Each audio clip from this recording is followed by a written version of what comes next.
13 minutos faltan para las 7 de la tarde. Ya está junto a nosotros Alicia Contreras para conocer todos los detalles internacionales, porque hay problemas nuevamente en el Golfo, en el paso tanto de los petroleros como el resto de los buques de comercio, porque los hutíes de Yemen están bloqueando ese sector. Alicia, bienvenida. Muchas gracias, Mati. Sí, se traslada ahora el foco desde el Estrecho de Hormuz al Mar Rojo, precisamente porque los hutíes, este grupo rebelde que se ubica en Yemen, lanzó una advertencia a Arabia Saudita, entonces, de que iba a atacar a los buques que pasaran por ese lugar si es que entonces ocurría este tránsito comercial. Y esto es bien importante porque ahí ustedes lo ven en pantalla.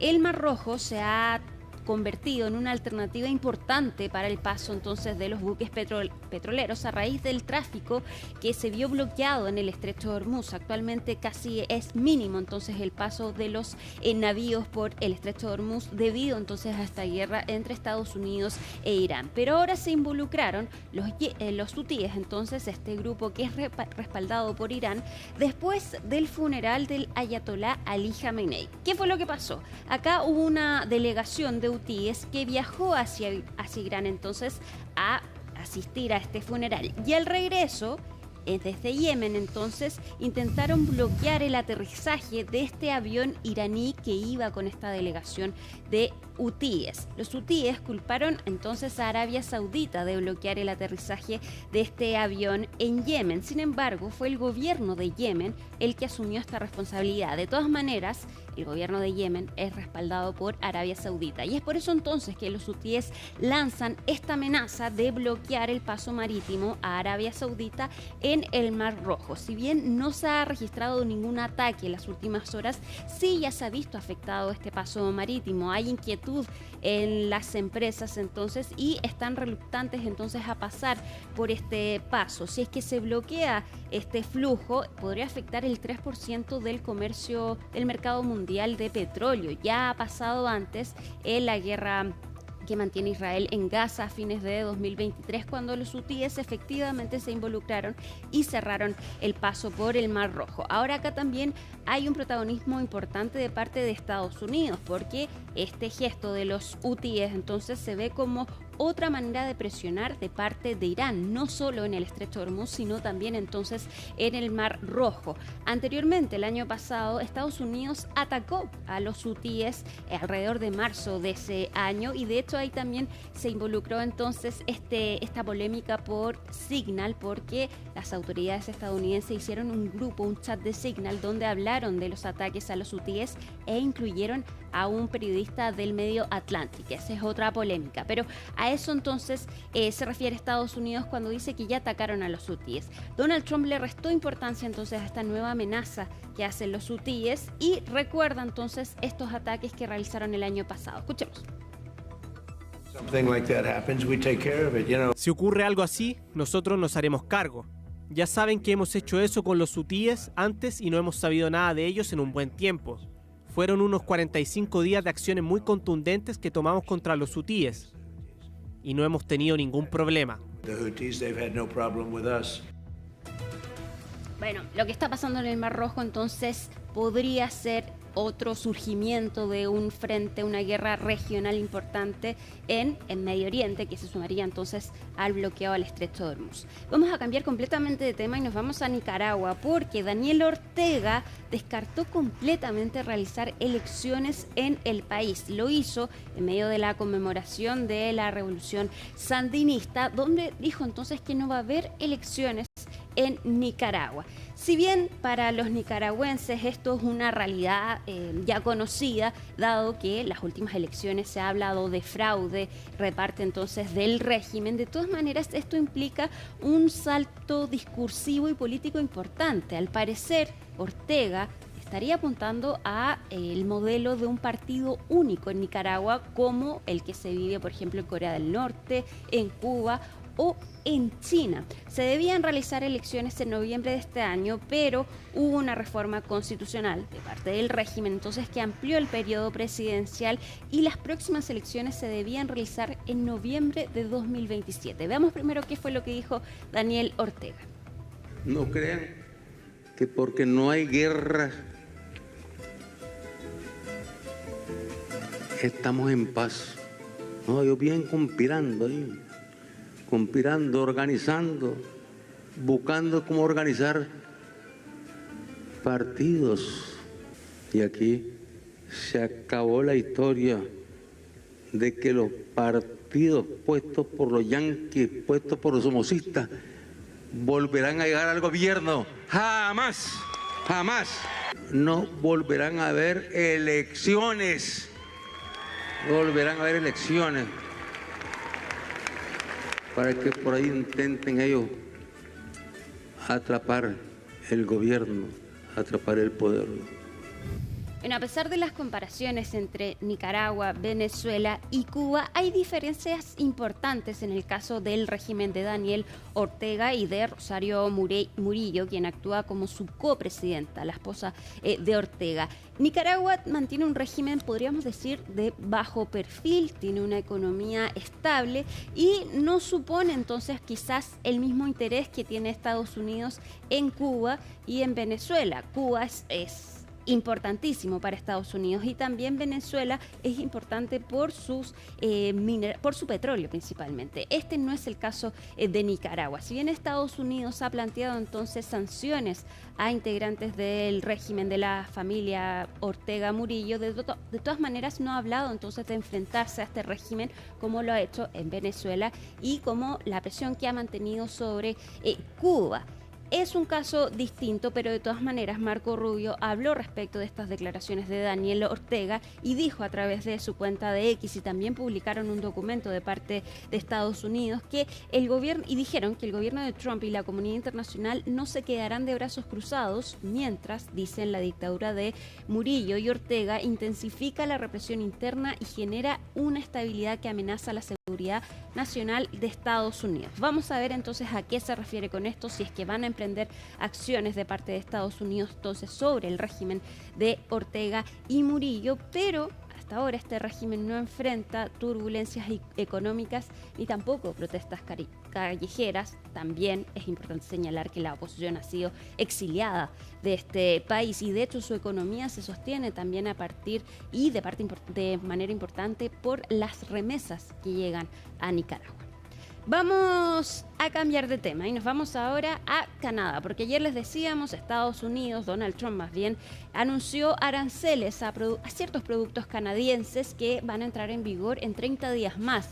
Firmó Donald Trump una orden ejecutiva y si bien en un momento se habló, Donald Trump amenazó con aranceles hacia Canadá por los incendios forestales, por el humo que llegó desde Canadá a Estados Unidos y cómo esto puso en peligro entonces la realización de la final de la Copa del Mundo. Hoy Donald Trump dice que la razón por la que impone aranceles no tiene que ver con eso, sino que tiene que ver con la conducta que ha tenido Canadá hacia los productos estadounidenses. Mantiene esta postura que ayer había también dicho la Casa Blanca. Hoy el primer ministro Mark Carney dijo que hablaron con Donald Trump, que van a negociar de manera más intensa y que tienen esperanzas entonces de llegar a un acuerdo, dado que estos aranceles recién entran en vigor en 30 días más. Escuchemos lo que dijeron ambos mandatarios. Analizaremos todas las opciones en cuanto a cómo responderíamos si efectivamente entran en vigor. Eso es parte de lo que estaremos discutiendo. En paralelo, he hablado con el presidente Trump y acordamos intensificar las discusiones. Comenzaremos con eso de inmediato. Haremos lo que sea necesario y mantendremos todas las opciones sobre la mesa. Es solo una respuesta a la forma en que han tratado a nuestros agricultores y a nuestra gente. Canadá ha sido muy duro con nosotros a lo largo de los años, durante muchos años, y ningún otro presidente ha hecho nada al respecto. Amo a Canadá, amo a la gente de Canadá, pero con toda justicia hacia ellos, nos necesitan para sobrevivir.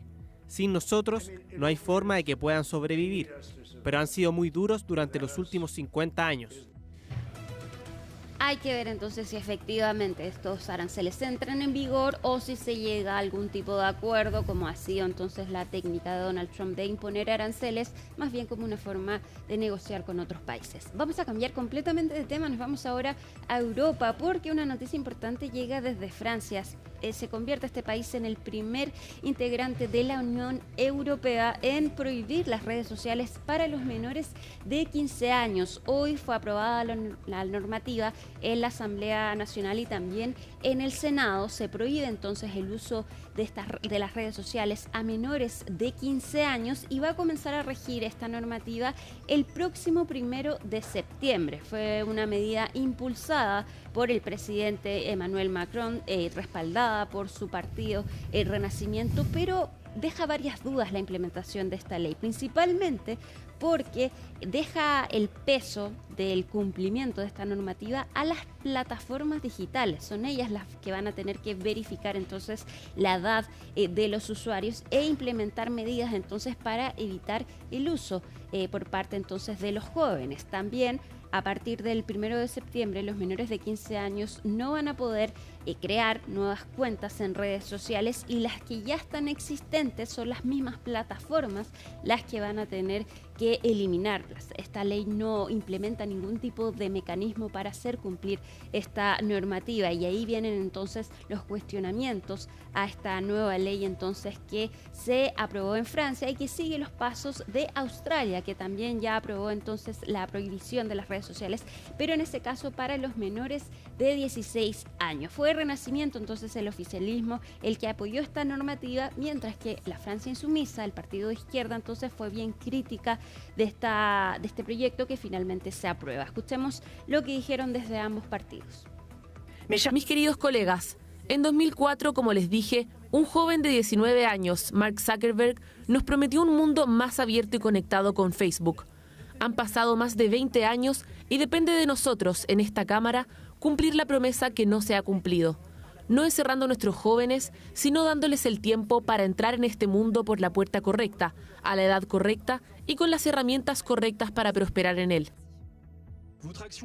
Sus acciones están impulsadas únicamente por la fantasía de controlar un espacio digital mucho más complejo de lo que su estrechez de miras les permite comprender. Sí, los jóvenes están expuestos con demasiada frecuencia a contenidos peligrosos, pero también encuentran formas de acceder a la información y empoderarse. Si verdaderamente les importa su salud mental, luchen contra estos flagelos, apóyenlos en su uso de la tecnología digital. Nos vamos ahora a Colombia. Estamos en medio de un proceso entonces de cambio de gobierno y también de Congreso. Se instaló entonces formalmente el Congreso en Colombia, que dejó varios momentos llamativos. Estuvo por supuesto ahí Gustavo Petro, el presidente saliente Abelardo de la Espriella va a asumir el próximo 7 de agosto y también hubo un elefante blanco. Se trata de un nuevo senador entonces que asumió con un disfraz de un elefante blanco. Ya van a ver las imágenes entonces a continuación. Ahí está el elefante blanco. Se trata de Luis Carlos Rúa. Es un influencer que se hizo conocido entonces por sus medidas anticorrupción y a raíz de esto entonces hizo una campaña y fue elegido entonces como senador. Llegó con su traje entonces al lugar y asumió formalmente en el Congreso, pero dejando de lado entonces los momentos llamativos de esta posesión entonces de parte del Congreso, también Abelardo de la Espriella sufrió su primer revés y que da cuenta también que el nuevo presidente de ese país no cuenta con mayorías en el Congreso. Esto porque su parlamentario apoyado por él para que fuera elegido como presidente del Congreso finalmente no salió electo. Y quien asumió como presidente entonces del hemiciclo fue Honorio Enríquez, quien es un congresista del Centro Democrático, partido de derecha, pero que fue escogido con el apoyo del Pacto Histórico, el partido de Gustavo Petro. Hicieron una alianza entonces y escogieron a su presidente y le hacen un revés entonces a Abelardo de la Espriella, quien dijo que de todas maneras va a respetar entonces la autonomía del Congreso, pero ahí se ve que le va a ser difícil gobernar entonces sin mayorías en su país. Ahora, Javier Milei por su parte también le pasó lo mismo en Argentina y vemos que su partido le fue bastante bien en las últimas elecciones legislativas. Ayer Gustavo Petro también celebró entonces el Día de la Independencia de Colombia, fue bien crítico de Abelardo de la Espriella y abrió la puerta quizás a su regreso en las próximas elecciones en el país. Escuchemos. El gobierno de Colombia ya no va a ser de Colombia, Donald o Marcos siempre darán órdenes a quien no ayudaron, sino impusieron como presidente de Colombia. Siempre el próximo presidente de Colombia será un sirviente de los gobernantes de Estados Unidos que lo ayudaron, entre comillas, a elegir. Luego pasamos del estatus de república al estatus de virreinato de nuevo, como hace 216 años, cuando conmemorábamos ahora el primer grito de independencia. Toca dar el segundo grito de independencia. ¿Qué más? Abre la puerta entonces Gustavo Petro para volver a la presidencia de Colombia. El próximo 7 de agosto entonces es el cambio de mando en ese país. Vamos a cambiar completamente de tema, nos vamos ahora a Estados Unidos, a un informe exclusivo de CNN, quien habló con una de las víctimas sobrevivientes de Jeffrey Epstein, este convicto sexual quien murió en la cárcel. Lo llamativo de este caso es que ella sufrió abusos de parte de Jeffrey Epstein cuando ya estaba condenado. Veamos el informe de CNN. I never told any soul about this. I thought I'm going to die if I do. Rosa Gillis was an 18-year-old model from Uzbekistan when Jeffrey Epstein abused her for the first time. He gives me his foot, and I'm looking at his foot, and it has an ankle monitor on. It's a plastic thing wrapped around his foot with a black box on it with a blinking light, right? And I go, what is this? And he flips around and he goes, take off your shirt. The first assault happened in the summer of 2009 when Epstein was serving jail time for soliciting prostitution from a minor. He was allowed to spend many hours outside of jail at his office. And then I figured it all out. He's currently serving his sentence while he's doing the same thing to everybody, and nobody's there to help us. She says she was abused by Epstein every weekend after that, and that the abuse then continued for years in New York City. Saddled with debt to the modeling agency that Epstein had helped finance, Rosa says that she didn't think her nightmare would end until Epstein died. I ran around New York City as a child, trying to get an STD to kill a pedophile because I didn't believe the government would ever stop him.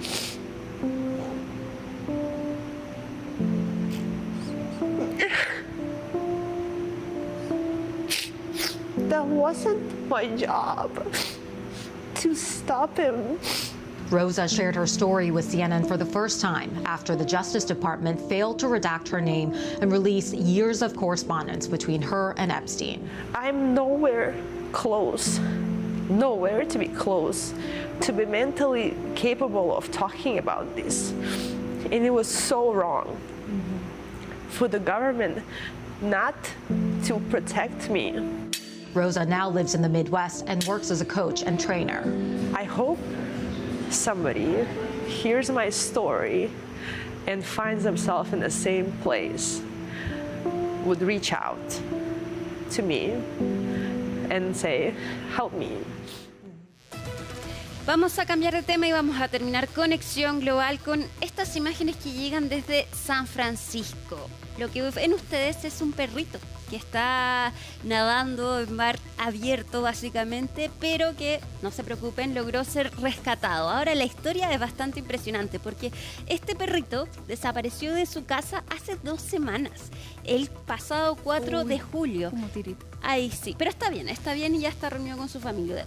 Desapareció el 4 de julio y 2 semanas después una persona llama al 911, alerta de que ve a este perrito correr hasta un pantano y desde ahí entonces este perrito empieza a nadar.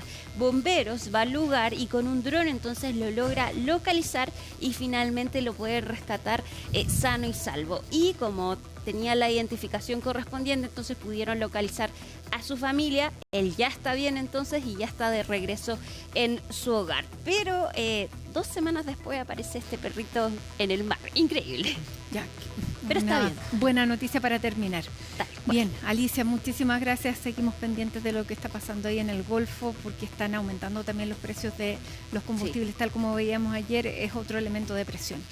Muchas gracias, y juntas nos vamos a la pausa hasta ahora con esta imagen de San Fernando, donde hay 9 grados de temperatura, sin precipitaciones. Hacemos un alto y ya estamos de regreso.